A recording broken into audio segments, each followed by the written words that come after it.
તીર્થધામ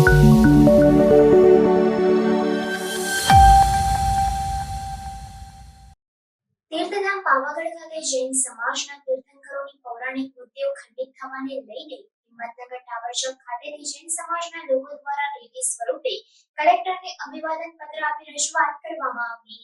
તીર્થધામ પાવાગઢ ખાતે જૈન સમાજના તીર્થંકરોની પૌરાણિક મૂર્તિઓ ખંડિત થવાને લઈ અલગ અલગ જગ્યાએ જૈન સમાજ દ્વારા વિરોધ પ્રદર્શન કરવામાં આવી રહ્યા છે, સાથે જ ઉગ્ર રજૂઆતો કરવામાં આવી રહી છે। ત્યારે આજે હિંમતનગર ખાતે ટાવર ચોકથી રેલી સ્વરૂપે બહુમાળી ભવન સુધી જૈન સમાજના લોકો પહોંચ્યા હતા અને ત્યાં અધિક કલેક્ટરને અભિવાદન પત્ર આપી રજૂઆત કરવામાં આવી હતી।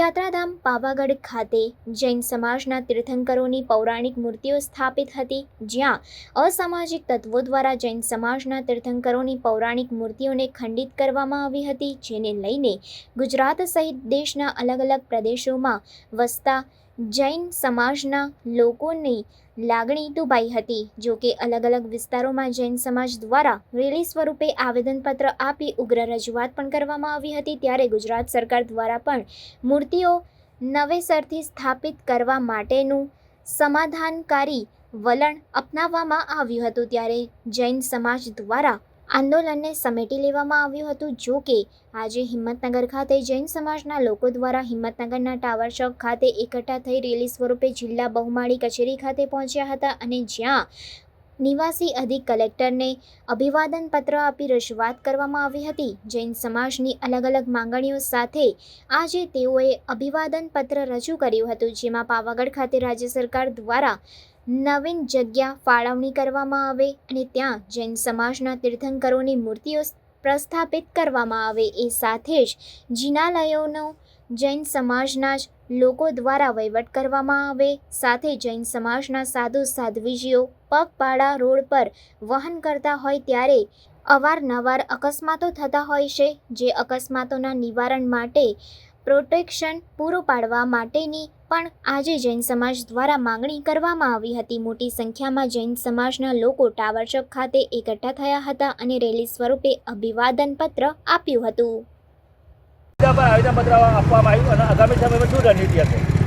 અમારા જૈન તીર્થ પાવાગઢ એમાં જે પ્રતિમાજીઓ રોડ ઉપર મૂકવામાં આવેલી હતી એને ડેરી બનાવીને એને કોઈક તત્વોએ ઉખેડી અને બહાર ફેંકી દીધેલી। હવે જૈન પ્રતિમા હોય એ તો એક અમારો આસ્થાનો વિષય છે, એને આવું અપમાનજનક કૃત્ય કરવામાં આવ્યું હોય એ જૈનો સહન કરી શકે નહીં ક્યારેય। અને એ સ્વરૂપે જોતાં જૈન સમાજે ખૂબ સુરતમાં ઉગ્ર સ્વરૂપ ધારણ કરી અને રેલી પણ કાઢેલી અને પ્રવચનો પણ થયેલા।